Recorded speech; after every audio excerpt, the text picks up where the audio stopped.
Why, hello and welcome everybody. It is Pohx again. Let me just turn this down a tad bit.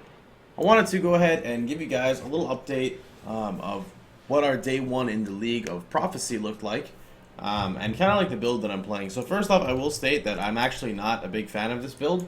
For those guys who know my Inquisitor, my Bladevortex Inquisitor that I kind of theoried out, I'm actually playing it. This is my first time playing it.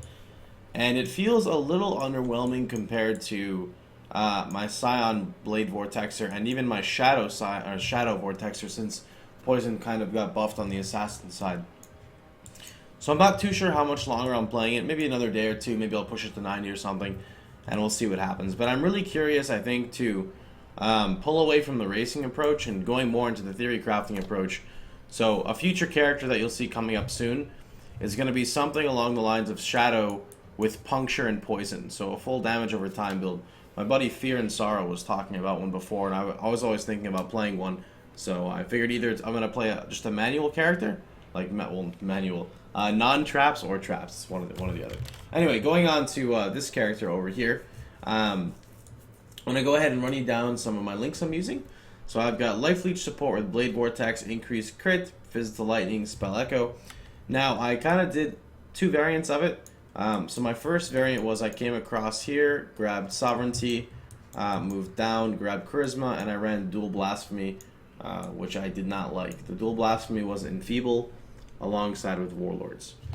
I personally am not a fan of Warlord's Mark. I just wanted to test it because basically if I use Warlord's Mark I don't need Life Leech Gem, but I could not get the curse effectiveness scale to the level of what I wanted to have the leech for bosses, because bosses take reduced leech or reduced they have reduced curse effectiveness by quite a shit ton. So we've got Hatred and then Enfeeble Blasphemy. You can choose really to run whatever you want. Remember, you really want to get a Moonbender's wing to get this going, so you got the full conversion. And Divnaris, I actually just ended up picking one up for the 10% extra AoE, which gives us access to Whirling Blades. My chest piece is a piece of shit. Honestly, I'm going to go with the Carcass. Carcass is pretty YOLO, but hey dude, it's what makes it fun, right? If you didn't want to go Carcass, I'd highly recommend Coil or Belly. Other than that, it's just all basic gear, nothing really too special. We had 81 on day one. I think we were like sitting around like number 11 or 12, 13 rank wise. I haven't streamed it all today, so we're probably like ranked like 100. Let me just go ahead and show you guys a quick Dried Lake run. Nothing too crazy. I don't really have much maps, and I kind of just woke up as well. Now, one thing to say is, for this character, once we get Instruments of Virtue, it's going to be a huge increase. You could realistically drop Augury and go Instruments of Virtue, but I don't really have the mono region on my character. This character is a fucking pain in the ass to set up.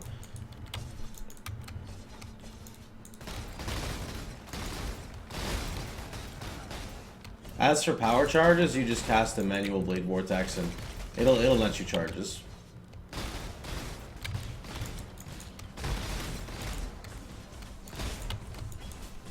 I'm pretty sure that this character is fine. There's literally nothing wrong with it.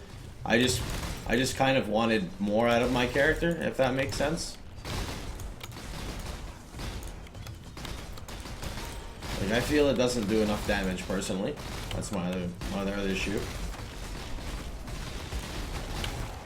But I mean, it's not a bad character by any means.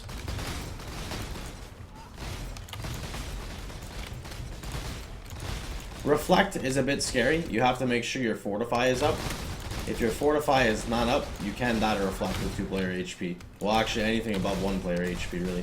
Even 1-player HP, you could probably get yourself killed, unlike golems and stuff.